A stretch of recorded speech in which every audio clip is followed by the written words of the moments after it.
पश्चिम बंगाल के मुर्शिदाबाद में शुक्रवार और शनिवार को हिंसा भड़की और इस हिंसा की वजह से कई लोगों ने अपनी जान गंवा दी। अब इस पूरे मामले को लेकर के ममता बनर्जी का क्या स्टैंड है, आइए इस वीडियो के जरिए आपको पूरी जानकारी विस्तार से देते हैं।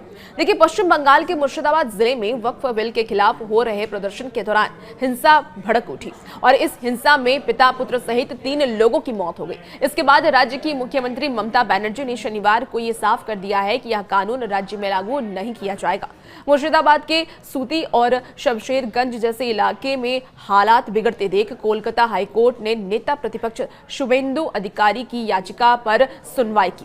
कोर्ट ने इन इलाकों में केंद्रीय सशस्त्र पुलिस बल की तैनाती का आदेश दिया और कोर्ट ने यह भी कहा कि जब हालात गंभीर हो जाएं तो अदालत चुप नहीं बैठ सकती और आम लोगों की सुरक्षा जरूरी है। कोर्ट ने केंद्र और राज्य सरकार से 17 अप्रैल तक इस पूरे मामले पर पूरी जानकारी मांगी है, रिपोर्ट मांगी है। आपको बता दें कि अब तक कितने लोगों की मौत हुई है, ये जानकर आप भी हैरान हो जाएंगे कि अब तक इस हिंसा में कितने लोगों ने अपनी जान गंवा दी है और फिलहाल कितने लोगों की गिरफ्तारी इसे लेकर के हुई है। देखिए, जो जानकारी सामने आ रही है उस जानकारी के अनुसार अब तक 138 से अधिक लोगों की गिरफ्तारी हो चुकी है। बीएसएफ ने भी हालात से निपटने के लिए अपनी तैयारी दिखाते हुए पुलिस की मदद के लिए 5 कंपनियां भेजी हैं। बीएसएफ अधिकारी करणी सिंह शेखावत ने यह कहा है कि वो राज्य पुलिस की मांग के अनुसार आगे भी और फोर्स भेज सकते हैं और हर परिस्थिति के लिए तैयार हैं।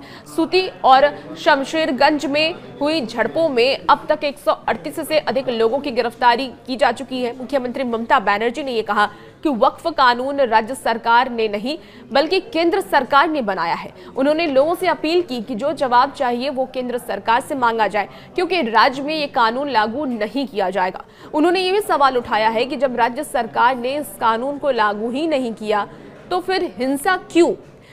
केंद्रीय गृह सचिव गोविंद मोहन ने मुर्शिदाबाद में बढ़ती हिंसा पर राज्य के मुख्य सचिव और पुलिस महानिदेशक से भी वीडियो कॉन्फ्रेंसिंग के जरिए बातचीत की है। उन्होंने राज्य प्रशासन से हालात को जल्द सामान्य करने के सभी जरूरी कदम उठाने को कहा है और केंद्र सरकार से यह भी बताया है कि पहले से मौजूद 300 बीएसएफ जवानों के अलावा 5 और कंपनियां भेजी गई हैं और हालात पर लगातार नजर रखी जा रही है। आपको बता दें कि इस हिंसा की वजह से पुलिस की गाड़ियों को भी आग के हवाले कर दिया गया है। दरअसल हिंसा में एक घर से पिता पुत्र के शव मिले जिन पर चाकू के निशान थे। परिवार का यह आरोप है कि उनके घर में घुसकर लूटपाट की गई और दोनों की हत्या कर दी गई। दूसरी घटना में सूती इलाके में एक युवक को गोली लग गई जिसकी मौत अस्पताल में हुई। शनिवार को भी हिंसा जारी है जिसमें शमशेरगंज के धुलियाड इलाके में बीड़ी फैक्ट्री के 2 कर्मचारी को गोली मार दी गई। पुलिस के अनुसार प्रदर्शनकारियों ने पुलिस की गाड़ियों को आग के हवाले कर दिया, रास्ते बंद कर दिए और रेलवे की संपत्ति को नुकसान पहुंचाया है।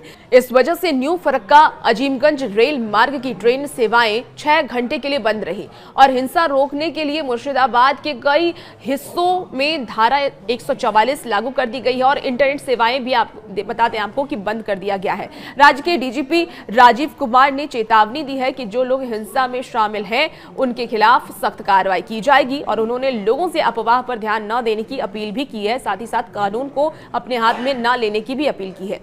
मुख्यमंत्री ममता बनर्जी ने भी सभी धर्मों के लोगों से शांति बनाए रखने की अपील की और कहा कि किसी भी उकसावे में आप ना आए और समाज को नुकसान पहुंचाने वाले लोगों से आप सावधान रहें और ऐसे लोगों को रोकने को भी कहा है। उन्होंने ये भी कहा है कि कुछ लोग राजनीतिक फायदे के लिए धर्म का इस्तेमाल कर रहे हैं लेकिन हिंसा किसी भी हाल में बर्दाश्त नहीं की जाएगी।